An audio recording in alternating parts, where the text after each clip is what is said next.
എന്താ നോക്കുന്നത്? ഞാൻ എവിടെയോ വെച്ച് കണ്ടിട്ടുള്ളത് പോലെ.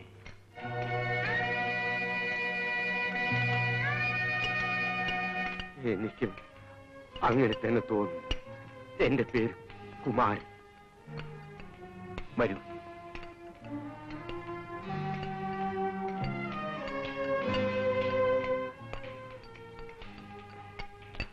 നിങ്ങൾ രാജശേഖര മുതലാളിയുടെ ബംഗ്ലാവിലെ വേലക്കാരനല്ലായിരുന്നു? അതെ, എന്നെ അറിയുമോ? ദ്രോഹി! ഇവിടെ വെച്ചെങ്കിലും നിന്നെ എനിക്ക് കണ്ടുകിട്ടിയല്ലോ.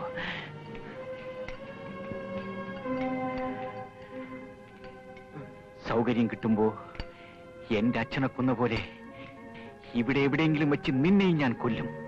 നോക്കിക്കോ. നീ ഗോപാലിന്റെ മകനാണ്? അതേടാ, അതെ, മകൻ തന്നെ, രാമു. രാമു, നീ എങ്ങനെ ഇതിന്റെ അകത്ത് വന്നു? മോഷണക്കുറ്റത്തിന്. ഇത് ഗോപാലിന്റെ മകൻ മോഷണക്കുറ്റം ചെയ്യുകയോ? ഞാൻ മോഷ്ടിച്ചതല്ല. മോഷ്ടിച്ചു എന്നും പറഞ്ഞ് ആ രാജശേഖര മുതലാളി എന്നെ ചതിച്ചതാണ്. എന്നാൽ ഇനിയെങ്കിലും രാമു ഒരു സത്യം അറിയണം. നിന്റെ അച്ഛനെ കൊണ്ടു ഞാനല്ല. ഇതുപോലെ എന്റെ മേലും കുറ്റം ചുമത്തിയതാണ്. എന്ത്? അതെ, അന്ന് നടന്ന സംഭവം.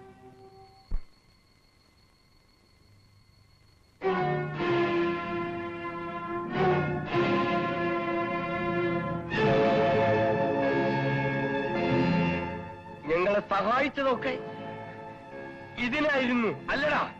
ഇനിയും വല്ല സഹായം ആവശ്യമുണ്ടെങ്കിൽ എന്നോട് ചോദിക്കാം. മര്യാദയ്ക്ക് ഇപ്പോ വെളിയെ പോകുന്നതാണ് നല്ലത്. നിന്റെ ജീവനും കൊണ്ട് ഞാൻ പോവും. ഇനി നീ ആരെയും ഇങ്ങനെ സഹായിക്കരുത്.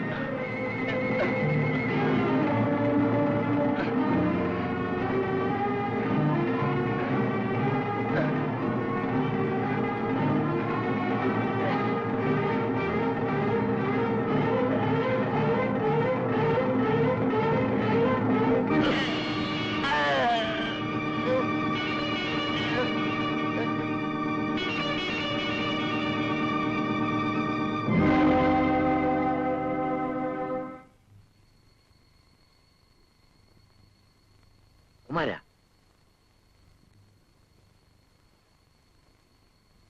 ഇവിടെ നടന്നതെല്ലാം നീ കണ്ടുവല്ലേ? ശബ്ദം കേട്ടപ്പോൾ ഓടി വന്നാണ് മുതലാളി. ക്ഷമിക്കണം. സാരമില്ല, നീ എന്നെ ഒന്ന് സഹായിക്കണം. മുതലാളി, ഞാനിതാരോടും പറയില്ല. കുമാര, അത് മാത്രം പോരെ. ഇത് ചെയ്തത് നീയാണെന്ന് പറയണം. മുതലാളി, ഭയപ്പെടണ്ട. എത്ര ലക്ഷം രൂപ ചെലവായാലും ഞാൻ നിന്നെ രക്ഷിച്ചോളാം. ഒന്നാന്തരം ഒരു വക്കീലിനെ ഏർപ്പെടുത്തി ഞാൻ നിന്നെ രക്ഷിക്കും. നീ ഇത് തൽക്കാലം ഏറ്റാ മതി. ഞാനൊരു പാവമാണ് മുതലാളി. എന്നെ നിനക്ക് വിശ്വാസമില്ലേ?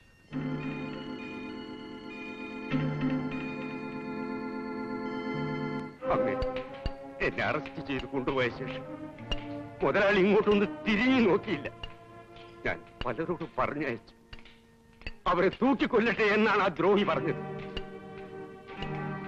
എന്തായാലും എന്നെ തൂക്കിക്കൊണ്ടില്ല, ജീവപര്യന്തം ശിക്ഷിച്ചു. ഇനി വേണമെങ്കിൽ രാമു എന്നെ കൊന്നു. പറയേണ്ട ആളിനോട് തന്നെ സത്യം തുറന്നു പറയാൻ എനിക്ക് കഴിഞ്ഞല്ലോ.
രാമേട്ട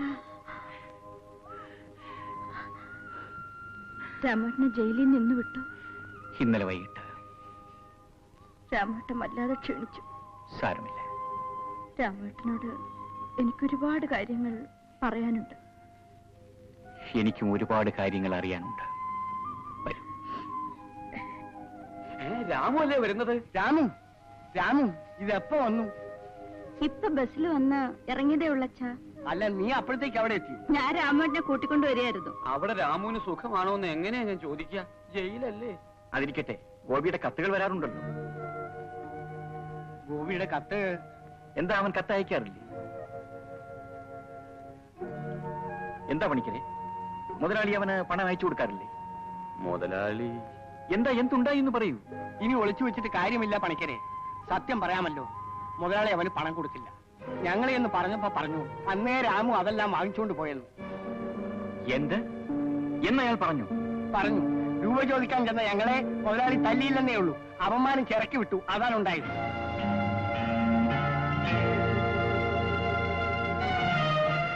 എന്നിട്ടിപ്പോ ഗോപി എവിടെ? മുതലാളിയുടെ വീട്ടിൽ നിന്ന് ഇറങ്ങിയത് പിന്നെ ഗോപിയെ കണ്ടിട്ടില്ല. എവിടെ പോയെന്ന് ഒരു നിശ്ചയമില്ല. രാമു അവൻ അവിടെ എവിടെയെങ്കിലും കാണും. ഞങ്ങളെ ബുദ്ധിമുട്ടിക്കണ്ടെന്ന് വിചാരിച്ച് നാട് വിട്ടതായിരിക്കും.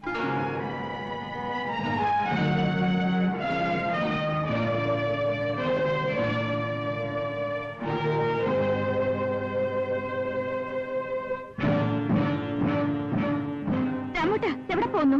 നീ വീട്ടിൽ പോ, ഞാൻ വന്നേക്കാം. വേണ്ട, ഇപ്പൊ അങ്ങോട്ട് പോകണ്ട അച്ഛാ. മോനെ രാമു, നീ പോയി മുതലാളിയായിട്ട് വഴക്കൊന്നും ഉണ്ടാക്കണ്ട. നിങ്ങൾ മോളെയും കൂട്ടിക്കൊണ്ട് വീട്ടിൽ പോയിക്കോളൂ, ഞാൻ വന്നേക്കാം. അച്ഛാ, മാഷ് സമാധാനമായിട്ട് വീട്ടിലേക്ക് പോകണം. രാമുവിനെ ഞാൻ നോക്കിക്കോളാം.